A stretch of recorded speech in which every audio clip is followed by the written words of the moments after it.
Because when we're always looking outside, we create this small idea of ourselves. We're at the whim of the economy. We're at the whim of the government. We're at the whim of the job. We're at the whim of this one, the bank, whomever. And we can't feel gratitude when we're giving away all our power, but when we express gratitude, what we're doing is realizing each one of us is a part of something much bigger. The Christ, our higher power. However you understand that spiritual presence that lives and moves and has its being in and as us. Because what is the opposite of gratitude? I believe it's going through life taking everything for granted. It's going through life without thanksgiving. And to go through life in this attitude, it sets us up for very limited satisfaction. No matter how great the material possessions are, we need something else. No matter how great the job we get is, we're looking for something bigger. Because we're seeking our satisfaction all the time through something outside of ourselves, because we're not grateful for the very now moment. When we're grateful for the very now moment, we don't need anything outside of ourselves. It's that we add to the experience of life and we move through the journey of life with an attitude of gratitude. And ironically, we attract those great things. Because gratitude attracts more things to be grateful for. When we warm up, if you will, warm up a cold material existence or a mindset based upon outer achievements, when we warm that up with gratefulness, we then are able to focus on the good of the very now moment. And in focusing on anything, we multiply it. And so when we focus on the good of the now moment, we multiply the expression of good in the now moment. And so it is absolutely necessary, I believe, not only for our spiritual well-being, but for our material well-being, that we express gratitude in the very present moment. How do we do this? How do we give thanks today with what's going on outside those two doors in the back? Well, actually, it's like I said last week. It's very simple, yet it's very complex. It's simple because we can express gratitude by lifting up our thoughts to thoughts of plenty. We don't need someone to put thoughts in our mind. We just need to express thoughts of abundance. They don't cost anything. There's no debit, in your checking account every time you think about a thought of abundance. There's no lesser, amount of us available to the universe when we give thanks for the idea of prosperity, the idea of love, the idea of power, and the idea of strength. Ideas are free-flowing. We choose them or we lose them. It is completely our choice. And so, in the now moment, we can hold ideas of prosperity, regardless of the appearance of the situation, regardless of our personal financial situation, regardless of anything outside of us. We have the power to hold a thought of what we want to express. In the chapter 6 is a great chapter. It talks about work.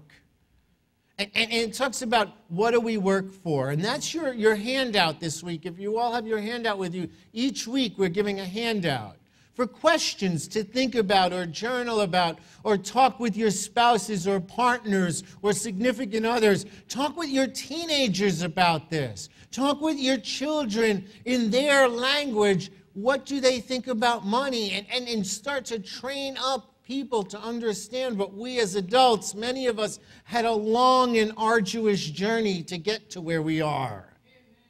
And so, in the chapter, it's a great chapter. He says, working under compulsion for tomorrow is drudgery. If you're going to work to make money, man, and nothing else, that's a setup. And that's okay, because that's a part of it, because we live in a society based upon the exchange of finances. But no matter what your job is, we serve somebody.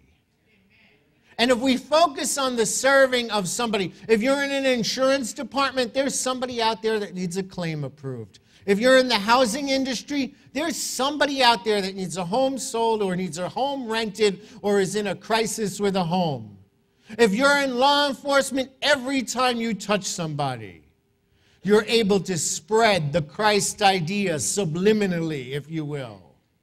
And so no matter what our job is, we have an ability to express the goodness of God that we understand is God. Jesus and every great man, every great avatar in history taught perpetual thanksgiving. Do you realize that it's all over all of the sacred scriptures? Whatever scriptures you believe in.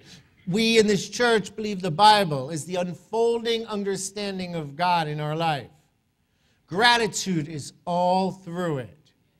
We can spiritualize every moment of our life by simply saying, Spirit, I thank you for this life, and I thank you for increase.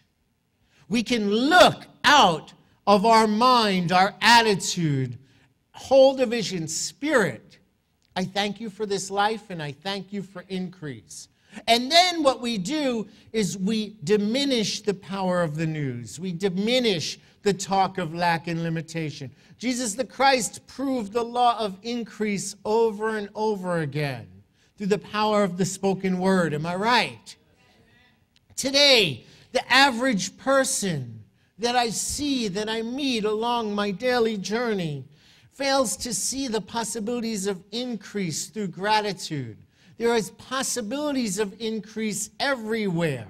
And when we're focused on lack and limitation, and then we're not grateful for what we have, we basically diminish the attractive spiritual force we have. If we start any day with one right idea, that idea will work its way in our consciousness. It'll work its way in the people we connect with. It'll work its way into our jobs, into our relationships. One right idea is all we need to turn our own individual life around. Why is that? Because ideas are dynamic. They're alive. And the prophet Daniel says, I thank and praise you, O God of my fathers, for you give me wisdom and power. Wisdom and power, I thank you and praise you, God. I often speak of Daniel because Daniel is that prophet that represents spiritual discernment in us. In any situation, we have dominion. We can choose fear, courage, we can choose hate or love, we can choose abundance or lack. These are all ideas. In any situation, the situation may be what it is, but in spiritual economics, the choice of what we hold in our mind is 100% ours. In effect, we don't live in the world.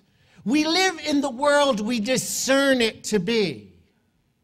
The things which we most commonly and enthusiastically think about, they become our consciousness, and that's what we see.